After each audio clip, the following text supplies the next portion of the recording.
Hi friends, அஸ்ஸலாமு அலைக்கும். சிம்பிளாக டேஸ்டியான பருப்பு குழம்பு எப்படி செய்யுதுன்னு பார்க்கலாமா? குக்கரில் 1.5 டம்ளர் பருப்பு எடுத்துக்கலாம். பருப்பு நல்லா கழுகிக்கலாம். பருப்பு வேகறதுக்கு தேவையான தண்ணி ஊற்றிட்டு பெரிய வெங்காயம், சீரகம், வெள்ளைப்பூண்டு, மஞ்சப்பொடியை போட்டு இப்போ பருப்பை வேக வச்சுட்டு வந்துடலாம்.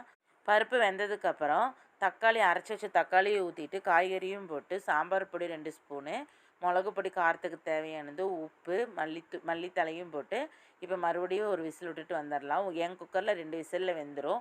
உங்கள் குக்கரில் எத்தனை விசிலோ அதுக்கு தகுந்த மாதிரி விசில் விட்டுக்கோங்க. இப்போ நல்லா விசிலெல்லாம் அடங்கி ஓப்பன் பண்ணி பார்த்தா காயெல்லாம் நல்லா வெந்துருச்சு. இப்போ நம்ம தேங்காவை அரைச்சி வச்ச தேங்காவை தூக்கி ஊற்றிக்கலாம். தேங்காய் ஊற்றி நல்லா கொதிக்கட்டும்.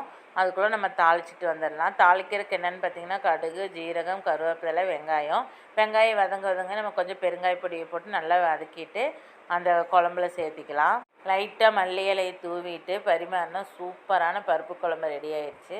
ட்ரை பண்ணி பாருங்கள். புதுசாக பார்க்குறவங்க சப்ஸ்கிரைப் பண்ணிவிட்டு பாருங்கள். தேங்க்ஸ் ஃபார் வாட்சிங்.